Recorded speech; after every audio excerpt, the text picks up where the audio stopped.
Welcome back to CJ Sports. It is Monday, June 21st, and we are here back again. We've got a whole slate ahead of us. We're going to talk about our favorites to wear the number 7, lucky number 7. And we're also going to recap some of our favorite sports moments that we were at. And so, Jake, I'll let you kick it off with some number 7s. Obviously, we're not going to mention guys like my Oklahoma Mickey Mantle. Right, yeah. Mickey Mantle does get a sweet honorable mention, though. If you ever want to see a sports highlight page, go look at his, and it's just amazing.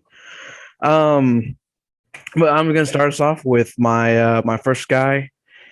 You know, he's not known for being the best quarterback in the NFL or even like super consistent, but it's a guy I really want to succeed, and I enjoy watching him play. It's Jacoby Brissett. Okay. So he got that deal after the year, the preseason that Andrew Luck announces his retirement, and the only other quarterback on the team that had any experience was Jacoby Brissett. And so they gave him like a 2-year deal.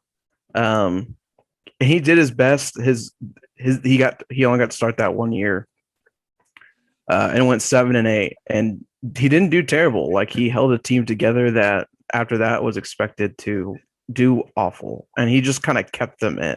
He kept it interesting. I don't know. He had a really good college career and drafted by the Patriots. Then they gave him away to the Colts. He's a solid player. I respect him. I hope he's down in Miami now, so I hope whatever that is, he gets a chance. I hope he gets a chance somewhere. But my next guy who was interrupted by the encore of Phillip Rivers.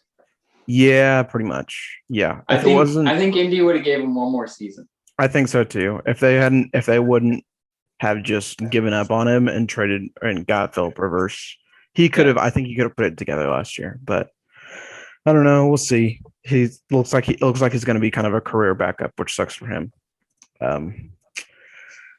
But my next guy, a baseball player, shocking, I know, right? But it's definitely a guy that deserves, I think, to be on the list of like good players to wear number 7. David Murphy. He was mainly a left fielder for the Texas Rangers. Played 2 years in Cleveland, and then like a year in Boston and a year with the Angels. But most of his career was with the Rangers, and he was part of the back-to-back World Series teams, which should have been won in 2011. But I don't want to talk about that right now. It's a whole nother episode. But yeah, he was just a fairly average player. Had like a career OPS plus of 103, so 3% better than the rest of the league. So, and not like amazing numbers. He never made an all-star team, never won a Gold Glove or a Silver Slugger, but like he was just a consistent player and definitely like a cornerstone of the team, and just kind of kept it like good for morale, a good presence in the clubhouse. And I enjoyed watching him play growing up as a kid. My next guy could be the future quarterback of the New Orleans Saints. Who the heck knows what's going to happen? But my next guy, Taysom Hill, who is technically a tight end or a wide receiver, depending on what fantasy league you look at. But he'll be a quarterback this fall. Yeah. It's funny if you go look at his like Football Reference page, the first thing that his first stats that pop up are his receiving stats, not even his passing stats. But they have him listed as like official position as quarterback. But he's gotten more receiving as like tight end and a wide receiver than anything else. So they have those stats first, which I just find kind of funny. So as of this year, he's officially a quarterback. Right. As of this upcoming season, he's officially a quarterback. And going to be fighting a spot with Jameis Winston. But I just think it's interesting how different the Green Bay dynamic would be if he was still up at Green Bay. Because he was on a practice squad. That's where the Saints got him from. Right. Green Bay practice squad. Can you imagine him? Now, I don't think Aaron Rodgers would let him take snaps like Drew Brees did. But a guy like him out there catching passes from Aaron Rodgers, that would be interesting. That would be dynamic. That would be awesome to watch. I don't know. We got a taste last year when Drew Brees was hurt for 4 games, and Taysom Hill got the start and went 3-1. So like, definitely has the capability, and you could argue that all he really did was run around and hand the ball off to Kamara, and Murray, but he did it good enough. Like he played the position. He led the team to a win. So to 3 wins. So I don't know. I think he's the future of that team. Yeah. Well, his backup was on the sidelines eating W's. Right. Jameis be Jameis. He can eat more W's as the backup. But my last guy, another baseball player, he's on the Washington Nationals and considered in the baseball world like the most underrated player. So he's so underrated that he's overrated. It's really weird. But it is Trey Turner. Do you name ring a bell? Play a little bit. Trey Turner rings a bell. When I hear the name Turner, the first thing that I picture, and I don't know if his last name's Turner, but the redhead who plays for the Dodgers right now. Yeah, that's Justin Turner. Okay. No relation. So different Turner. No relation. Yeah. Okay. But yeah, Trey Turner is the shortstop for the Nationals, and he's been like the best consistent player on that team for the past 6 years. His only thing is that he gets hurt a lot, and so but he's literally always diving around the field trying to make defensive plays, and he does it, and he hits really well. But it never seems to like break through the onslaught of other like massive dudes like Aaron Judge or like Fernando Tatis Jr. or Vladimir Guerrero Jr. right now. Like all the like major stars in baseball, Trey Turner's name never pops up. He's not even like in the top 20 of names that people will name before they're like, oh yeah, this player is really good. Yeah. But he has was one more World Series than Christian Yelich or Ryan Braun. So. True. Yes, he does. He part of the historic Nationals team a few years ago that won the World Series. Yeah. But he's really fun to watch play. Like if you want to see some more like just absolutely defensive highlights of players making insane plays, Trey Turner. For sure. Yeah. So that's your whole list?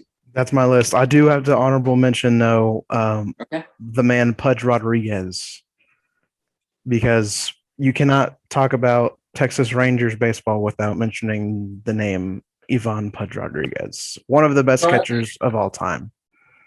So, I spent that summer in Portland.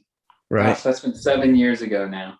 A lot of my time there was spent with this girl from Texas. She went to Texas A&M of all places. Well, let me tell you what. If she didn't talk about the Texas Rangers all day, every day, and I think on top of it, the game that we ended up being able to go to, we took a road trip up to Seattle. Yeah. And I think that ended up being a Rangers-Mariners game. But I mean, 9 weeks of my life, I've never learned more about the Texas Rangers. Hey, man. In such a short amount of time. Yeah. Living in a city that doesn't have baseball. Portland didn't have baseball. At the time. They used to have a minor league team, but to my knowledge, they don't. They don't anymore. Currently? No, they don't anymore. I was like, all I remember is the Trailblazers were in the playoffs for a little bit, and then you had the Portland Timbers. Yep. The soccer team. Pretty much that's it. Yeah. But yeah. All right, man. Let's hear them. Your number sevens. Right. Number sevens. Lucky number 7. So this guy, real quick, honorable mention is just going to be good old Big Ben. Not going to go into a whole lot of detail. If you watch professional football, Big Ben is Big Ben.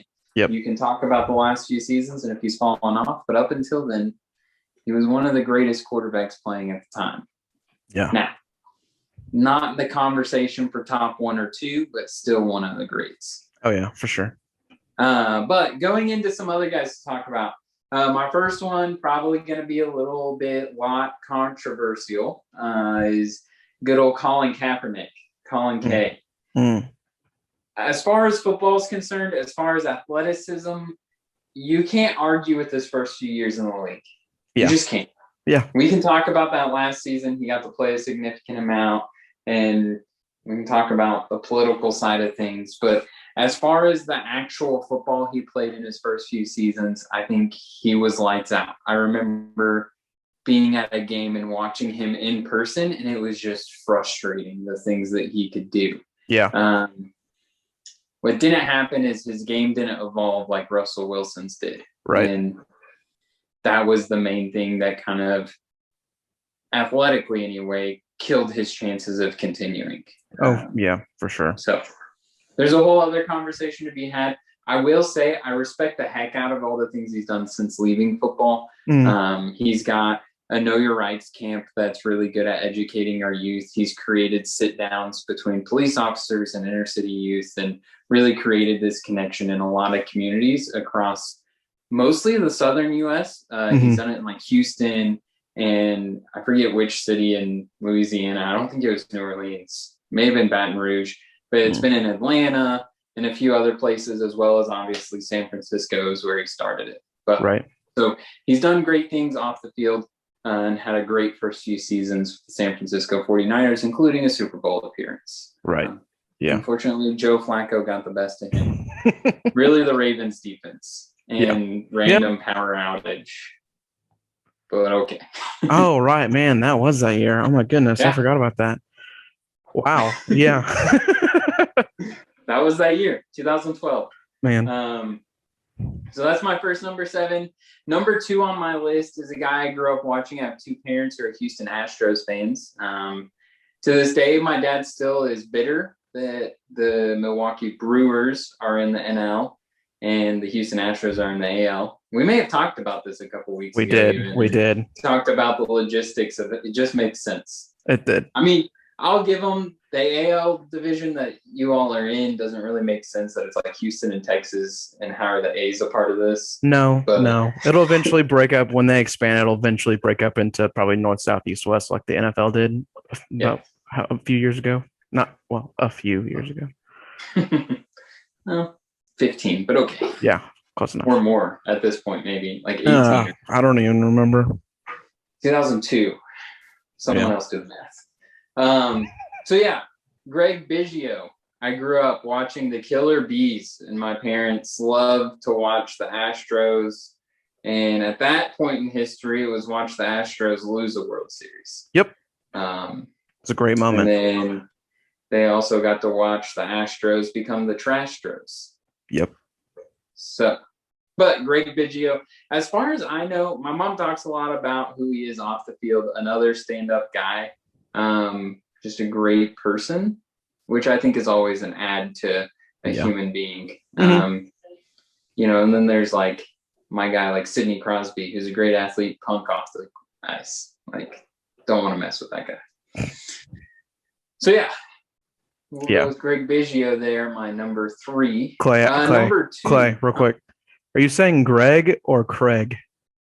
I meant to say Craig, but I'm sure I've said Greg more than once. You said Greg that whole time, and it is Craig. It is Craig with a C.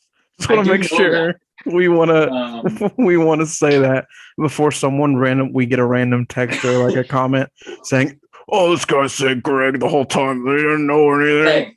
Craig Biggio. Craig Biggio. Biggio. Yes. All right. Anyway, number 7 for the Houston Astros in the early 2000s. Yes. Part of the 4 Killer Bees that I cannot give you all 4 names. Bagwell was one of them. Yep. I don't remember the other 2. Me neither. Okay. Number 2 on my list is a Green Bay Packer that if you're not a Packers fan, if you don't love super 80s style advertisements with quarterbacks who are almost nobodies, you don't know who he is. But the Magic Man himself, Don Majkowski.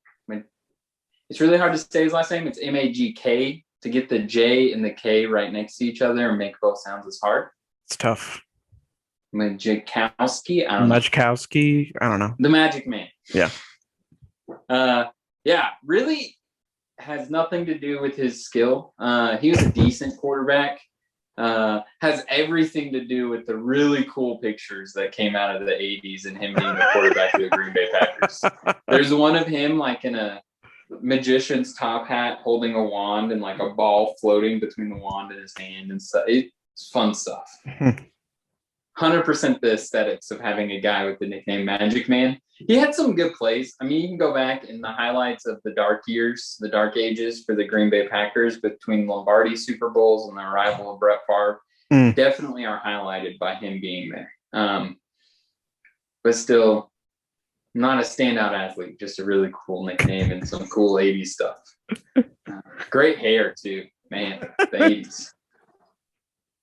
And finally, at the top of my number sevens, being in Oklahoma City, this one's quite controversial. I'm probably one of the few Oklahoma City natives who didn't take him leaving personally. At the time that he left, I was a big kind of following in Thunder basketball. I was at some of the 2012 finals games. I say some. I was at one that was played in Oklahoma City. Because there's only one played in Oklahoma, or there's two, but I was only at one. So yeah, Kevin Durant. Yeah. He wore 35 Oklahoma City and Golden State. Why is he up here on my number sevens instead of at 35 is because I think his relationship with both Golden State and Oklahoma City is lending itself to him being remembered as a Nets player, despite his rings being from Golden State. Is it possible he gets a ring with the Nets? We'll see what happens this offseason. All those players up there, him, Griffin, Harden. Harden. I had Fear the Beard stuck in my head because that's all the shirts we had in Oklahoma City before we let the dude go. James Harden. Duh. It has been interesting to see James Harden reunited with Westbrook and then within just seemingly a few months reunited with Kevin Durant. As an Oklahoma City guy, it's been a weird Houston to Brooklyn situation with all of that. But Kevin Durant's a great athlete. I think all he has to do to be remembered as a Nets is to win one championship there. Yeah. He doesn't even have to be the MVP of the finals. He just has to win a championship while he's there. And he'll be remembered as the Nets player. Oh, yeah, dude. If that team can bring a championship to Brooklyn, it doesn't even matter who all's on the team. That team will go down as, probably the greatest Nets team. And if KD's a part of it, by all means. I mean, if nothing else, he organized Blake Griffin and James Harden being there. Even if one of them ends up being a finals MVP in the future or somebody else that comes in while he's there, you can't say James Harden wants to go to Brooklyn if Kevin Durant isn't there. And same with Blake Griffin. If Kevin Durant, and I know Kyrie Irving was on the bench. He was hurt throughout this series with the Bucks. I forget how long he's been hurt. The struggle with the Bucks and the Nets, they probably would have been 1-2 in the East if not for all their injuries throughout the year. But Kevin Durant specifically, I was watching Game 7 Saturday night, and man, did you watch any of it at all or see the highlights? No. You guys don't talk about the former Longhorn Kevin Durant still? Who? Come on, man. No. No, it was. You should go look at the end of regulation play. The whole game was back and forth. Rarely was there a lead bigger than like 6 or 7. But at the end of regulation, Nets are down by 2. Kevin Durant kind of drives a little and steps back and does a weird spin. But he shoots what at first glance appears to probably be a 3-point shot to win the game and drains it. I mean, flashbacks of everything he did at Oklahoma City for, 8 years? And then his foot was on the line. So it was a 2. It went to overtime, and the Bucks won it in overtime. But to watch Kevin Durant drain that in a clutch moment, granted, I'm sure everyone in Brooklyn wishes his foot was 3 inches back on the other side of that line. Yep. But, man, to send that to overtime even was just an amazing shot. And it was really, if you watch the beginning of overtime, first 3 minutes, the Nets are the only ones to score. I think the Bucks were genuinely demoralized that they didn't win it in regulation, and they came out sluggish in OT. And so Kevin Durant in purest form. But yeah, those are my sevens. All right. Well, like Clay said in the intro, we nothing huge sports things happened over the past week, really. There were some things for sure, but nothing like I feel worthy of talking about, except I won't talk more about baseball sticky stuff. I've covered it twice now. I don't need to cover it anymore. They're just regulating it starting today as we're recording it. Of changes of like, oh yeah, if you're caught using it, you're going to be actually punished instead of at the beginning of the year they said you weren't. But that's all anyone needs to know with that. Suspended for the next 2 or 3 games that you're going to sit out. No, yeah, you're suspended. You're suspended for 10 days with pay. So a slap on the wrist. Pretty much. For a starting pitcher, that would be what, 1 or 2 starts probably, depending on the rotation. Yeah, it depends on the off days and the rotation, but at least 1, probably 2 starts. But you get 10 days rest basically. So whatever. I mean, relievers and closers would be different, right? Yeah. But basically, it's just gonna be starting pitchers. Relievers and closers, I'll use it. It's not obvious. It's not hard. It's obvious. Yeah. But we, like I said, we decided to talk about our favorite sports moments that we were in person for. So I guess I'll go first. Clay, you want to go first? I'll go first. You started off with our numbers. I'll start off with this. Okay. So I've been lucky enough to be at a lot of really cool sports moments. I mentioned earlier I was at a finals game in 2012 when the Thunder were in the finals. I've gotten to do a lot of other cool things. And then my own sports history, I mean, I got to run college cross country and track, so that was kind of cool. Mm-hmm. Even like state track meets in high school and stuff. But I think still the most the 2 most emotional sports experiences I've been to. And it's really hard to pick one over the other, although on the surface to a non-sports person, they're probably going to be like, seriously, which one's better.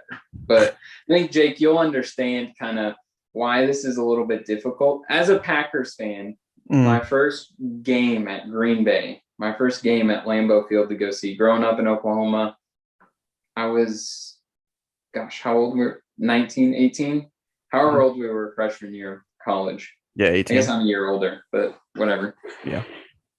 I went up to a playoff game of all things at Green Bay. It was a season that playoff sales were like significantly down, just league wide. Yeah. People weren't going to the playoff games. And so we got an opportunity to go.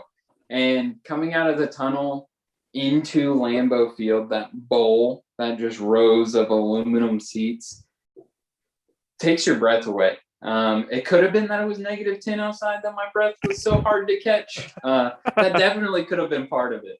But it was just an amazing experience to be at Lambeau Field. And I'd been there over the summer and visited it, got the tour, seen the Hall of Fame, all of that. Mm-hmm. But it's completely different, packed out with fans, freezing cold, truly the frozen tundra. I mean, kickoff, I think it was actually like -7 or something, but that was at like 3 p.m. So that was the high that we experienced. It was not a fun game per se, as far as like the ending wasn't fun. That was the game I mentioned earlier where I saw Colin Kaepernick run all over a defense. Came down to a kick that the San Francisco kicker drilled, despite it being freezing cold. I was hoping like his foot would just be frozen or something. I don't know. It's like snap off or something. And that was amazing, right? As a Packers fan. But just a few weeks ago, my wife and I went to the College World Series, like that last series, OU and Florida State. And I grew up an Oklahoma State fan. I grew up being taught to hate OU. And now there's a picture that I'm wearing an OU hat in an OU softball game. So things change. So if you're young and listening to this, don't hold too tightly to whatever you're holding on to right now. But something about college softball, man, it is some high intensity emotional energy. Oh yeah. The players, the coaches, the fans.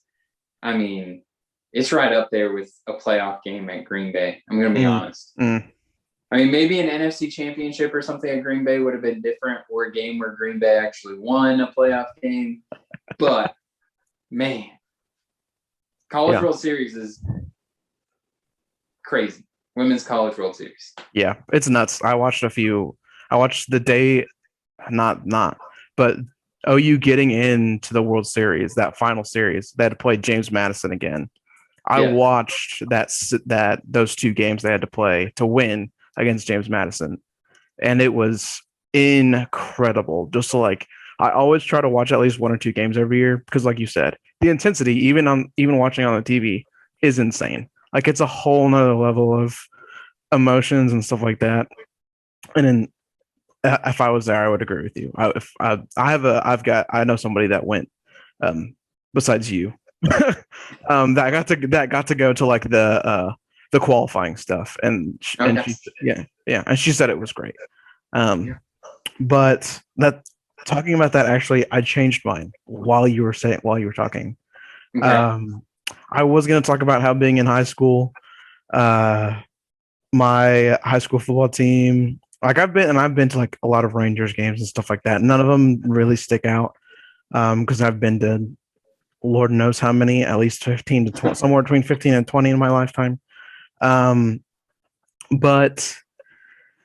no, like I said, I was going to talk about my high school football team, like the first time winning state in what was it, like 20 years or something like that. And since then, like they'd gone on to be a powerhouse in Texas. But that was like the beginning of it. But when I was in middle school, our high school softball team was like good, but not like great. Like they were doing really good. And I knew a player on the team. We went to church together. And she was like the starting right fielder. Me and my dad went to games, and they ended up making state, which was a shock. Like they went through the tournament and like we're in the championship state game. So me and my dad and like one other person and that girl's family drove down to Austin to watch the game.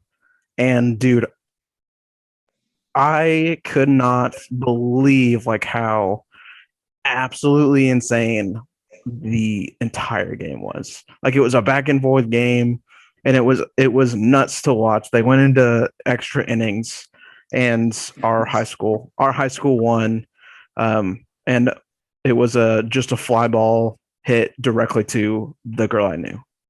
Like she just stood and watched and like had to creep up a little bit, but she catches it and like the game is over. And it's like absolutely insane. They had to come back from in the fifth inning. They had to come back from down like 1 or 2 runs. And it was nuts.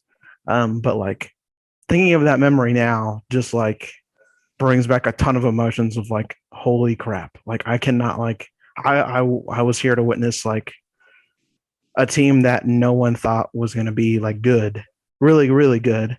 Like win against one of the best high school softball teams in the state and actually in the country as well. And so, yeah, that's mine. I don't know what it is about softball. Like there's something about that sport that feels so pure. Yes. As far as like the emotional engagement, the players playing it, like, whereas I don't know, you got everything else. I mean, I know professional sports, the whole process is commercialized, and like that's the point, right? Yeah. But even men's college sports is ultra commercialized. I mean, everything about it. And I'm all for, a different topic, but I'm all for college athletes being paid for their likeness and everything, because let's be honest, even if you didn't put Mayfield's name on the back of that crimson jersey that said Sooners on the front and 6 on both sides, like you were selling Baker Mayfield's likeness, and he wasn't profiting off of that. The university and the athletic department was taking all the benefits of Baker Mayfield being Baker Mayfield. Mhm. And so like I'm all for people being paid for their likeness in that sense. Like college is making a ton of money off you. I mean, millions, if not billions, depending on the program, right? Mhm. But there's something that's just so pure about like college softball, even high school softball. I remember UConn being decent when I was there. I think Mhm. a few years before me, while my sister was in high school, they had actually won state championship or something. Mhm. And I don't know, it just feels so untouched Yeah. somehow. I think part of it has to do with, because and this is a whole nother conversation, but with men's sports, even in high school and in college, they basically every sport, there's a professional level. Yeah. Women's sports, there is professional level softball, but it is so unknown. Like I think there's the national team for the US, and I think a few other I think there's like an independent softball league professional, but that's it. And there's like 6 teams. So like all Yeah. these girls that are playing high school and college softball know and love it. No, there's almost zero chance. And we talk about like playing in high school and like being on football teams and baseball and whatever. Like there's such a small chance that kid is going to go on to be in a D1 school, and if they're in the D1 school, there's an even smaller chance they're going to be going to the NFL and actually be successful. Right. But with women's sports, it's like this is it. Like for them, this actually is it. Like there is no way going forward, and it's because it's not always in the limelight, and like you said, untouched. That is just like this pure essence of what sports is supposed to be. Yeah. And so, Oh yeah, man. And it just makes you think like some of our moments now with whether it's football or baseball or whatever can feel magical. Like I can't imagine if you're a Brooklyn Nets fan when Durant hits that shot, right? yeah. Just being able to go to overtime probably felt magical. Or, if you're a Washington fan, the year that the baseball team wins the World Series, like that whole run felt, but like, what do those events, the 40s, 50s, 60s, the early days? I know baseball was already well established by then, but like still relatively early days of professional sports becoming widely popular. And I know, again, baseball has been around for a number of years by the time the other sports decided to show up and try to catch up. But even then, baseball in the 40s, 50s, and 60s had to feel so much more pure or untouched. I mean, I know in the early days of football, a lot of those guys weren't just playing football. They went and had another job. Mm-hmm. And these girls you're talking about who did get to go on to play professional softball or other things. I know some guys from my time in college, cross country and track, who went on to run for the Nike team or whatever. Like they still have other jobs because those professional sports don't pay a full wage, really. Right. Especially if they're a seasonal sport. Cross country and track being more year round at the professional level gets closer. Right. But you're still talking about somebody making closer to like teacher salary, which is sad in of itself what our teachers get paid. But it's not like they're out there making, $250,000 annually to be the last guy on a roster for an NFL team. Mm-hmm. Yeah. So it's crazy. And that's, what the farm leagues are in baseball, right? You get to that. Oh, pretty much. They make absolute garbage money. Especially it's a double joke. A and A ball, triple A still isn't great. No, and if you're in triple A or even sometimes double A, you're lucky. Like you being put on the 40 man is like making it. You're finally going to get like probably a real contract and making it, making league minimum, which is still 6 figures. Right. So. But man, talking about softball, if anyone's listening from the Women's College World Series, the only thing I would suggest is more concession stands. We had to go directly after work. And so we had to eat at the stadium, you know, even without stopping for food, we still missed the first pitch. And so, but you get in there and there's 2 on the main concourse. There's 1 on that upper deck, which is all that new seating that they put in. And then out in outfield, there's 1. Dang. But right behind that fence in the outfield where the 1 is this huge empty parking lot. And I'm like, just bring in all the local food trucks and just let us go bananas. Support local business, have great food at a Women's College World Series, and the stadium's packed, so you're going to make a ton of money no matter what. It's a good idea. I feel like everyone wins, but everyone does win in that. You bring more people to the stadium, you drive more business. I like it. Yeah. So next year, because I'm sure Oklahoma's probably already signed on to host the next 2 or 3. Oh yeah, they've got a contract with the NCAA. I forget what it is. Yeah, so that's the new plan. All right, Women's College World Series board or whoever decides that, we're going to open up that parking lot to local food trucks. I'm sure we can get the word out. Oklahoma's getting up there with food trucks. We're not great. I'm not going to say we're at the level of other big cities, but we're working on it, and we'll be ready for next year. We'll see. Look, we're just trying to support small business here. Dude, for real. Well, that's going to do it for this week. Next week, number 8. Grade 8s. Yeah. And then, you know, of course, we'll pick another. If there's a big news event that happens during the week, we'll talk about it. If not, we'll pick another kind of random topic like this. But yeah, that's going to do it for us at CJ Sports. We will see you later. Oh, pew, pew, pew, pew, pew.